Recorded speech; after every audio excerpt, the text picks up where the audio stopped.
My name is John Smith.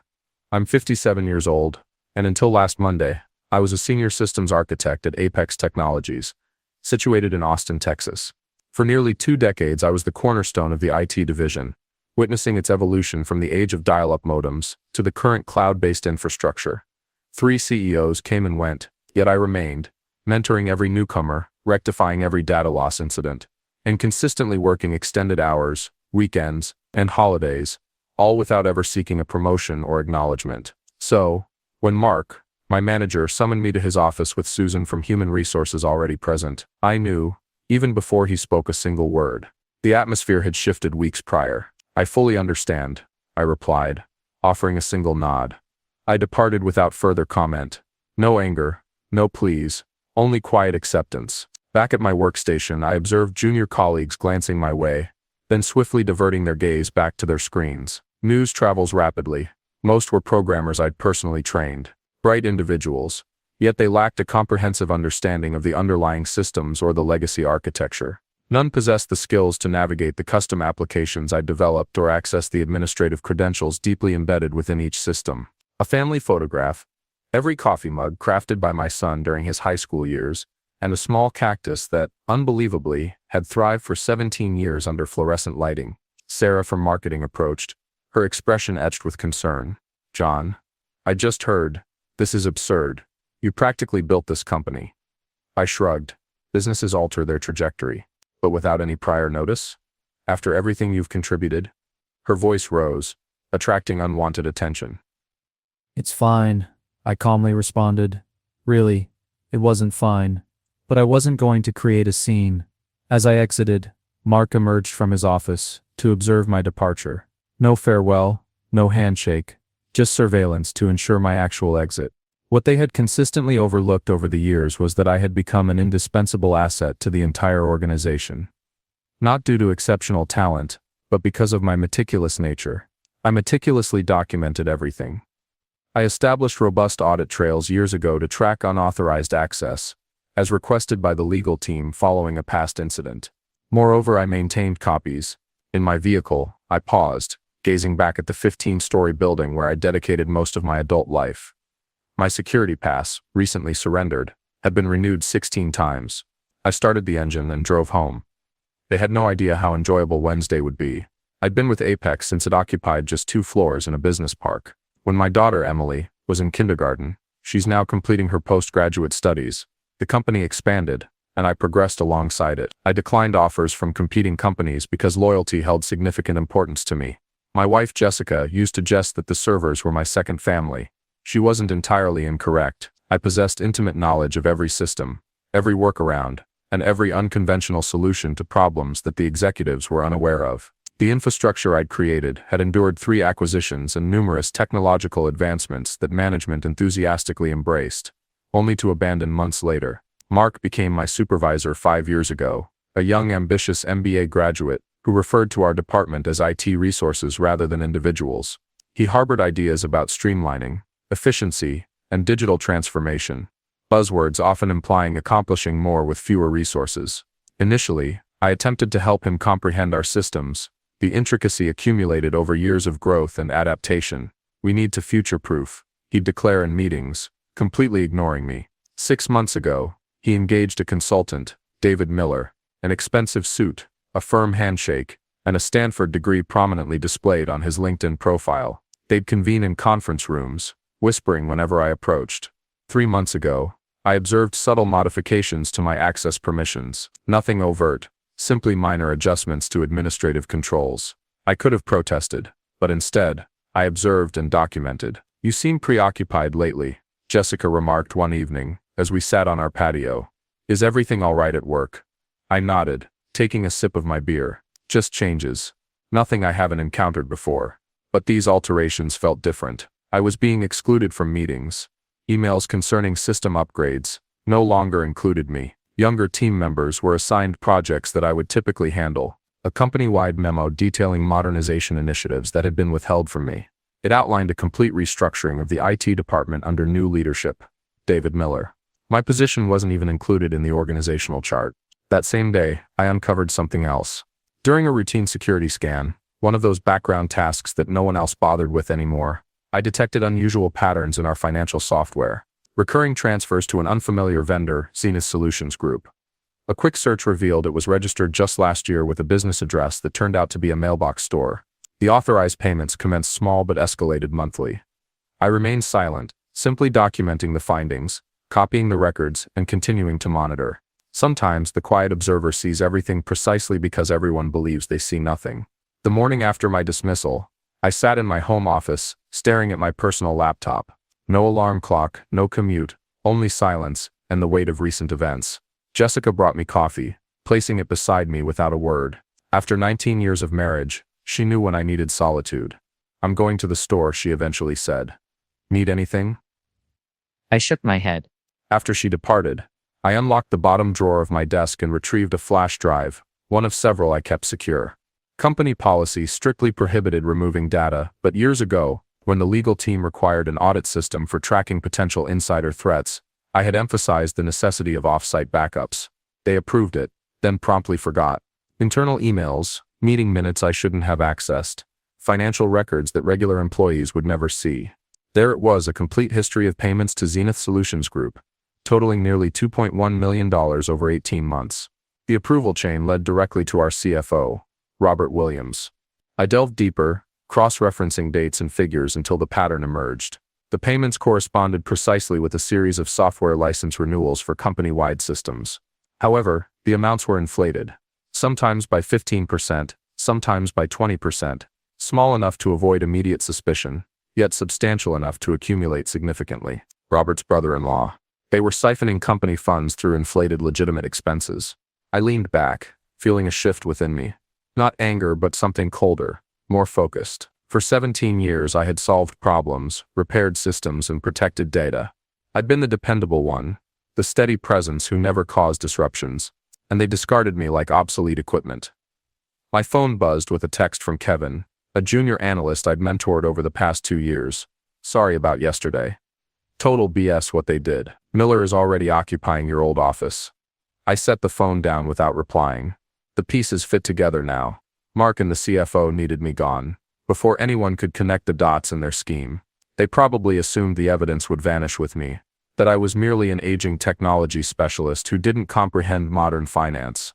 I opened my email and began composing a message to the board of directors, then stopped, my finger hovering over the send button.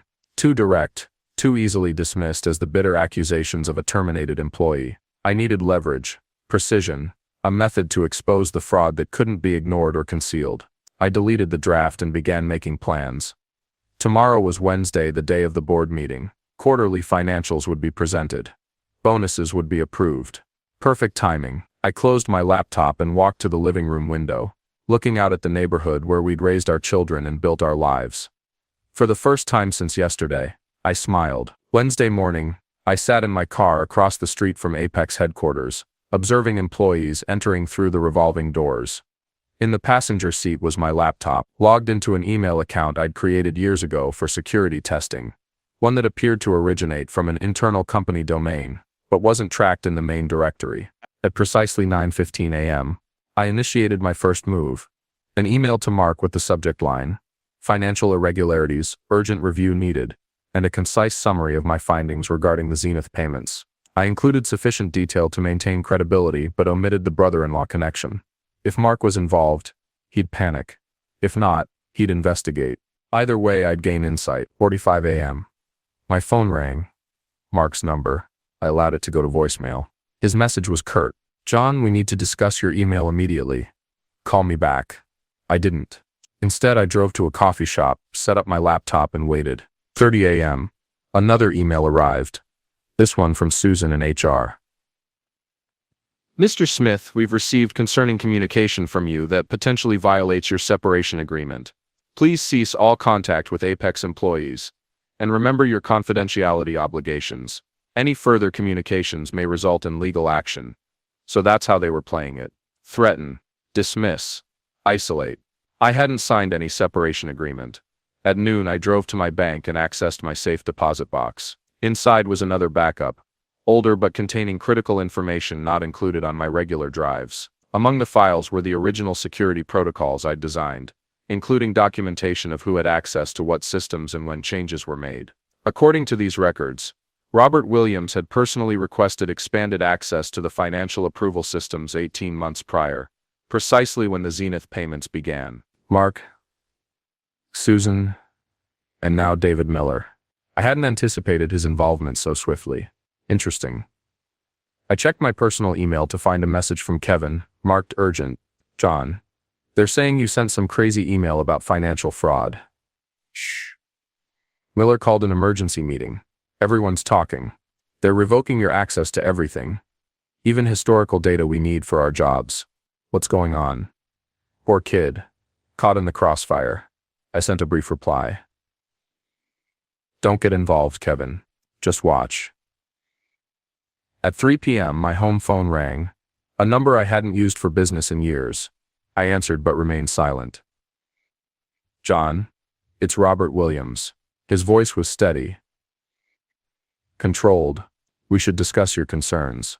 I believe there's been a misunderstanding. Is that what you call it? I asked. Look, transition periods are always challenging. If you have questions about company finances, there are appropriate channels. Like the board? I interrupted. Silence then. The board doesn't need to be burdened with operational details. Why don't we meet tomorrow? Just you and me. We can resolve this. Sorry. I'm busy tomorrow, I said. Besides, I think the board might be very interested in Zenith Solutions Group and your brother-in-law. The sharp intake of breath revealed everything. You're making a serious mistake, he finally said. We can rectify this. Generous severance. References. Whatever you need. Goodbye, Robert, I said. And hung up. Within 10 minutes, Susan emailed again. Suddenly my severance package had doubled, with an attached agreement demanding my complete confidentiality regarding all company matters. They were scrambling now, but they still believed they were dealing with a simple extortion attempt. They had no idea what was coming. Thursday morning brought clarity and confirmation. I'd spent the night analyzing years of data, connecting dots I'd previously overlooked. The Zenith scheme wasn't Robert's first instance of creative accounting. 3 years prior, shortly after he became CFO, another pattern emerged. Consulting fees to a firm called Lakeside Business Solutions. Different name. Same game. Inflated invoices for services partially or never rendered. I traced the registration for Lakeside. This one led to Patricia Williams, Robert's wife. The woman was apparently CEO of a company with no website, no employees, and a virtual office address. But the more significant revelation came when I explored email archives. Mark hadn't simply been aware of these arrangements. He'd facilitated them. In exchange, his department received budget increases while others faced cuts. He'd been hired specifically because the previous director had begun questioning IT expenditures. Even David Miller was connected. His consulting firm had been hired through an unusual process that bypassed normal procurement channels. His actual role wasn't modernizing IT. It was eliminating the one person who might notice the financial patterns. The scheme was elegantly simple. Create seemingly legitimate vendors, approve inflated payments, and split the difference. Since actual services were being provided just at marked up rates, auditors scanning for completely fraudulent charges would miss it. Over 3 years, they diverted nearly $4.8 million. Spreadsheets illustrating the pattern of increases. Business registrations linking the companies to Robert's family. Email exchanges demonstrating Mark's knowledge and participation. Then I did something they wouldn't expect. I contacted Michael Lee, a board member I'd collaborated with years ago during a security implementation. He was semi-retired but still attended quarterly meetings. John Smith, he said, answering on the second ring. Long time. Heard you left Apex. Not by choice, I replied. Michael, I need 15 minutes of your time. It's important. Silence then. This is about why Robert and Mark have been huddled together looking stressed.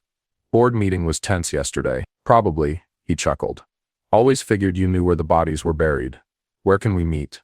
An hour later, we sat in a park 3 miles from headquarters. I handed him a sealed envelope containing a printed summary and a flash drive. That's everything, I said. Dates, amounts, connections. I'm not seeking my job back. I'm not seeking money. I just want the right people to know. Michael studied me. Why come to me? Because you actually read audit reports. I've watched you in meetings. You asked questions. He nodded slowly. There is an emergency board session tomorrow. Finance committee review. Convenient timing. John, he said, pocketing the envelope. If this checks out, there will be serious consequences. I'm counting on it. As I walked back to my car, my phone buzzed with a text from Jessica. Someone named David Miller came by the house looking for you. Said it was urgent. I told him you were out. They were getting desperate. Good. That afternoon, I received job offers from 2 competing firms, both for positions significantly above my previous role, both offering substantial signing bonuses. Word had gotten around about my sudden availability. I ignored them for now. This wasn't about finding another job. It was about concluding what they'd begun. That night, using credentials that should have been revoked but weren't sloppy IT transition. David. I accessed the company's email server one last time and scheduled a message to be delivered to every board member at 8 a.m. tomorrow. Before you approve the bonuses, please read this. Attached was my full report. 17 a.m. My phone began to ring, numbers I didn't recognize. Likely board members' assistants scrambling to reach me. I let them all go to voicemail. 32 a.m. Kevin texted. Police are here. Williams and Mark being questioned in conference rooms.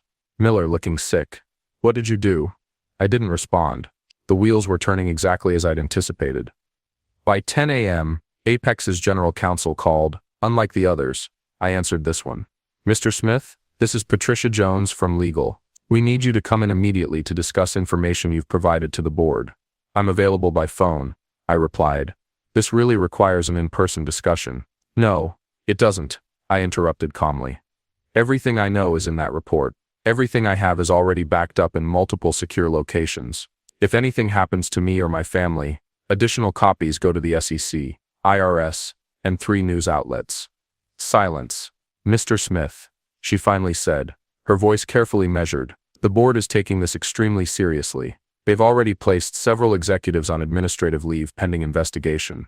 They would appreciate your cooperation. I've cooperated fully by providing complete documentation.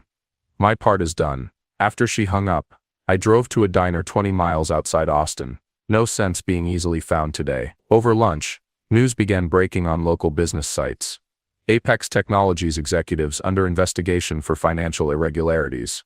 No names yet, but that would come. At 2 p.m., Michael Lee called. It's a bloodbath, he said without preamble. Robert confessed once we confronted him with your evidence, trying to cut a deal, blaming Mark for pressuring him. Mark's denying everything. And Miller claims he was just a consultant who had no knowledge of financial matters. Board isn't buying it. We've suspended all 3 pending further investigation. The money? Forensic accountants are coming in Monday. Early estimates suggest at least $5 million diverted over 3 years, maybe more. I nodded to myself. I'd been close. The board wants to talk to you, Robert continued, about returning not just to your old position. They're creating a new chief security officer role, reporting directly to the board. I'd anticipated this possibility but still found myself surprised. I'll think about it, I said. That evening I told Jessica everything. She listened without interrupting, then asked, What do you want to do? Good question. The revenge part was complete. The people who'd pushed me out were themselves being pushed out, likely facing criminal charges. Justice had been served, cold and precise. But returning to Apex meant walking back into the place that had discarded me after 17 years of service. Could I do that? Did I want to? I need time to decide, I said finally. Later that night, I opened my laptop one last time and posted a single message to my otherwise dormant LinkedIn profile. Never burn bridges. Just let them collapse under the weight of their own greed. Within minutes, former colleagues began reaching out. Word was spreading. The quiet systems guy had brought down 3 executives without raising his voice. By Monday, everyone would know exactly who they'd underestimated. Monday morning, I walked into Apex headquarters wearing a suit I hadn't needed in years. The security guard did a double take, then quickly printed me a visitor badge. Welcome back, Mr. Smith, he said with newfound respect. The elevator ride to the executive floor was quiet. I'd never had reason to visit this level before.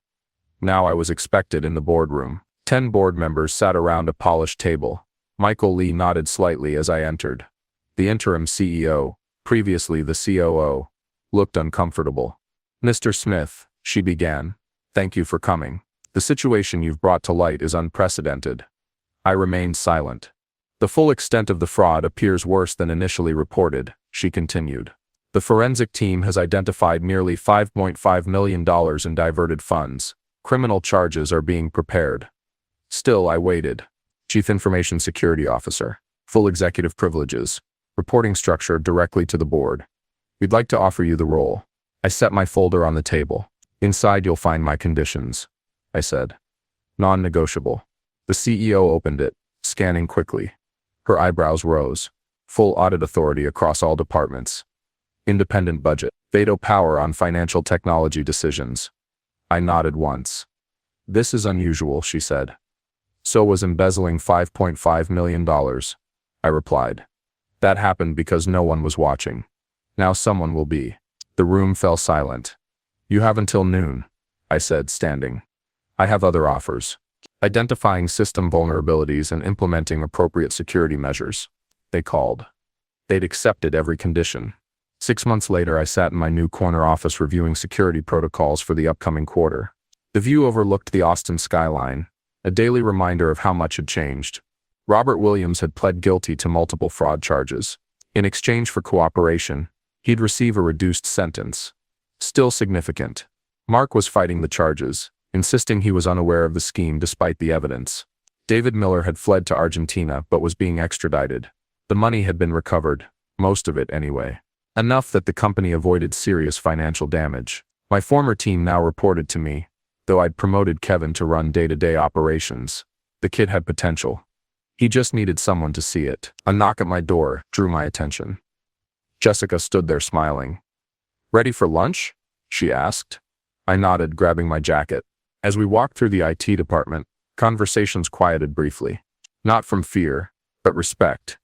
These people knew what had happened. Knew I could have destroyed the company instead of saving it. In the elevator, Jessica squeezed my hand. Happy, I considered the question. The anger that had driven me those first few days after being fired had faded. What remained wasn't exactly happiness. More like satisfaction. Completion. I'm good, I said. Outside, the November sun warmed our faces as we walked to a nearby restaurant. My phone buzzed with a message from Michael Lee.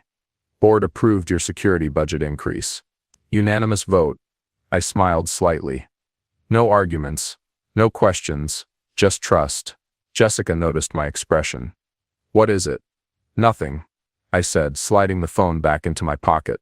Just thinking about bridges. Some collapse under their own weight. Others, once repaired, become stronger than they ever were before. I'd built this one right this time.